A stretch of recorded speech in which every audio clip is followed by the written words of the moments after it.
আমরা যে কোরআন ঘরে রাখি আমরা জানি না এই জিনিসটা কি। যদি এরকম এক টুকরা হীরকখণ্ড, ডায়মন্ড, কেউ চেনে না এটা যে ডায়মন্ড, কেউ চেনে না, এমন লোকের কাছে যদি এটা পায় এর কোনো দাম তার কাছে নাই, এর কোনো মূল্য হবে না। কিন্তু যে চেনে সে তো এটার জন্য তার বাড়ি ঘর জমি জমা সব বিক্রি করবে, জানটা দিয়ে ওইটাকে নিতে চেষ্টা করবে। যেহেতু এইটাকে কিনতে গেলে, এই ওজনের একটা ডায়মন্ড কিনতে গেলে কয়েক বিলিয়ন ডলারের প্রয়োজন হবে, এই ওজনের একটা ডায়মন্ড কিনতে গেলে। আমাদের ঘরের মধ্যে আল্লাহ রাব্বুল আলামিন ডায়মন্ডের চাইতে, রূপার চাইতে, স্বর্ণের চাইতে, হীরকখণ্ডের চাইতে, আকাশ এবং জমিনের চাইতে সব থেকে মূল্যবান একখানা কিতাব দিয়েছিলেন, যার নাম কোরআন শরীফ। কপাল পোড়া আমরা এই কোরআনকে চিনলাম না, বুঝলাম না, খালি চুমাই খাইলাম, মাথায় লাগালাম, বুঝলাম না কি এর উপরে চুমা খাইলাম, এটা কি।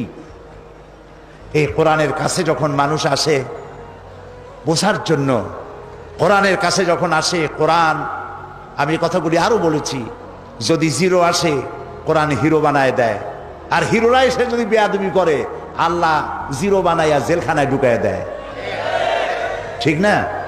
এ হচ্ছে সেই কোরআন শরীফ। বুঝতে চেষ্টা করি নেই, সবার বাড়ি কোরআন শরীফ আছে। আমি যদি এখন প্রশ্ন করি কার বাড়িতে কোরআন শরীফ নাই, হাত তুলে দেখান। হাত কি উঠবে একখানো? হাত কি একখানো উঠবে? উঠবে না। কিন্তু যদি জিজ্ঞেস করি সূরা ফাতিহার অর্থ কি, কে কে জানেন? হাত তোলেন। হাত কি তখন বেশি উঠবে না কম উঠবে? সেই জন্য হাত উঠাইতে বললাম না। কোরআন এসেছিল বোঝার জন্য, বুঝি নেই। একটুখানি যদি চিন্তা করি যে ওমর রাদিয়াল্লাহু তাআলা আনহু কত বড় জাহিল, কত বড় মূর্খ হইলে পরে আল্লাহর নবীরে হত্যা করতে আসছে। আরে সেই হযরত ওমর যখন কোরআন তেলাওয়াত শুনলেন, বিষে ধরলো, এমন ধরলো, আর তার মাকাম আল্লাহ এমন জায়গায় পৌঁছায় দিলেন, নবী করিম সাল্লাল্লাহু আলাইহি ওয়াসাল্লাম বললেন, লা নবিয়্যা বাদি ওয়ালা রাসূলা, আমার পরে নবীও হবে না, রাসূলও হবে না। তবে একটি কথা আছে, আমার পরে যদি আল্লাহ নবী কাউকে বানাতেন লাকানা ওমর, ওমর নবী হয়ে যাইতেন। সুবহানাল্লাহ কইতে ইচ্ছা করে না? কোথার থেকে কোথায় চলে গেছে। হযরত ওমর রাদিয়াল্লাহু তাআলা আনহুর এই ব্যাপারটি এই মাহফিলে আমি আরো একবার বলেছিলাম, আজকে আবার স্মরণের জন্য বলি। তিনি আমিরুল মুমিনিন, খলিফাতুল মুসলিমিন, দেশ পরিচালনা করছেন, দ্বিতীয় খলিফা হযরত আলী রাদিয়াল্লাহু তাআলা আনহু। তিনি রাতের বেলায় স্বপ্ন দেখছেন যেন তিনি মসজিদে নববীতে নবী করিম সাল্লাল্লাহু আলাইহি সাল্লামের পেছনে তার ইমামতিতে নামাজ আদায় করছেন। স্বপ্ন। নবী করিম সাল্লাল্লাহু আলাইহি ওয়াসাল্লাম নামাজ শেষ করে সালাম ফিরিয়ে মুক্তাদির দিকে ফিরে বসেছেন এবং দোয়া পড়তেছেন। হযরত আলী মাসনুন দোয়াগুলি পড়ে বেরিয়ে গেছেন। মসজিদের দরজা থেকে বেরিয়ে গিয়ে দেখেন এক বুড়ি দাঁড়ানো, হাতে একটা পাত্র। বুড়ি কাছে এসে বলছে, আলী আবার ভেতরে যাও, এই পাত্রের মধ্যে যত খোরমা দেখতে পাও এই খোরমাগুলি আমার বাগানে, নতুন বাগান, তুমি একটু ভিতরে নিয়ে যাও। রাসূলুল্লাহকে বলো তিনি যেন নিজে খান আর সাহাবায়ে কেরামদের মধ্যে যেন ভাগ করে দেন। রাসূলুল্লাহ আমার বাগানের খোরমায় হাত দিলে আমার বাগানে খোরমায় আল্লাহ বরকত দিবে। হযরত আলী ভিতরে চলে গেলেন, নবী করিম সাল্লাল্লাহু আলাইহি ওয়াসাল্লামকে ঘটনা শোনালেন। নবী করিম সাল্লাল্লাহু আলাইহি ওয়াসাল্লাম পাত্রের ভেতর থেকে একটি খোরমা তুলে নিয়ে হযরত আলীর মুখের মধ্যে দিয়ে দিলেন। হযরত আলী রাসূলের দেওয়া খোরমা চিবোচ্ছেন, এমন সময় তার কানে মসজিদে নববীর আজানের আওয়াজ চলে গেল, আসসালাতু খায়রুম মিনান নাওম। ঘুম ভেঙে গেল। ঘুম ভেঙেছে ঠিক, কিন্তু হযরত আলীর মুখের ভিতরে রাসূলের দেওয়া খোরমার স্বাদ তখনও ছিল। ওযু করে তড়িঘড়ি করে মসজিদে নববীতে প্রবেশ করে দেখেন ইমামতির জায়গায় কে দাঁড়ানো?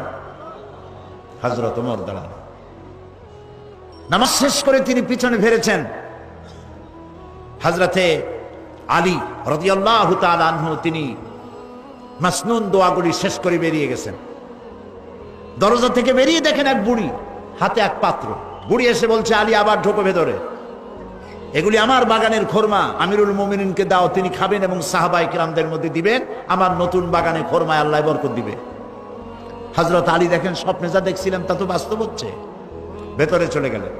হযরত ওমর রাদিয়াল্লাহু তাআলা আনহুকে পাত্রটি দিয়ে ঘটনা বললেন। হযরত ওমর পাত্র বাম হাতে নিয়ে ডান হাতে একটা খোরমা উঠাইয়া হযরত আলীর মুখের মধ্যে দিয়ে দিলেন। হযরত আলী খোরমা খেতে গিয়ে দেখলেন অন্যান্য খোরমার চাইতে এটা তো স্বাদ খুবই ভালো। তিনি বললেন, ইয়া ওমর জিদনি তামরাতান উখরা, তুমি আমারে আরেকটা খোরমা দাও, খুব মজা লাগতেছে, আমারে যদি দুই একটা বেশি দাও কারো ভাগে কম পড়বে না, পাত্র ভরা খোরমা দাও না একটা বেশি। হযরত ওমর রাদিয়াল্লাহু তাআলা আনহু বললেন, ইয়া আলী লাউ আন্না রাসূলুল্লাহ সাল্লাল্লাহু আলাইহি ওয়াসাল্লাম যাদাক লাজিদনাক। হে আলী, স্বপ্নের ভিতরে রাসূলুল্লাহ যদি তোমার একটার বেশি খোরমা দিতেন আমিও তোমার একটার বেশি খোরমা দিতাম। হযরত আলীর চোখ এত বড় হয়ে গেছে, কয় কি স্বপ্নে দেখলাম আমি? হযরত আলী বলছেন, ইয়া ওমর আমহিয়া রুইয়া রাআইতাহা আমহিয়া গায়বুন আমিত্তালাত আলাই। হে ওমর, এটা কি স্বপ্ন যা তুমি স্বপ্ন দেখে আমাকে বলছো, না গায়েব থেকে তোমাকে জানানো হয়েছে? তুমি কেমনে জানলে যে রাসূলুল্লাহ স্বপ্নে আমার একটা খোরমা দিয়েছিলেন? হযরত ওমর রাদিয়াল্লাহু তাআলা আনহু বলছেন, ওয়াল্লাহি মা হিয়া রুইয়া ওয়ালা গায়ব। হে আলী, আল্লাহর কসম, এটা স্বপ্নও নয়, এটা গায়েব থেকেও আমাকে জানানো হয়নি। মূল বিষয়টা হলো ওয়ালাকিন্নাল মুমিনা ইযা আখলাসা কলবাহু ইয়ারা বিনূরিল্লাহ। মূল কথা হলো একটি মানুষ যখন পা থেকে মাথা পর্যন্ত আল্লাহর জন্য হয়ে যায় তখন সে আল্লাহর সাহায্যই দেখতে পায়। হযরত ওমর রাদিয়াল্লাহু তাআলা আনহু কোথায় ছিলেন আর আল্লাহ তাকে কোথায় উঠায় দিলেন? এই কোরআনের বরকতে। সুবহানাল্লাহ বলুন। এই কোরআনের বরকতে। সেই কোরআন আমাদের প্রত্যেকের ঘরে আছে, কিন্তু কোরআন থেকে কিছুই নিতে পারলাম না, আরে কিছুই নিতে পারলাম না।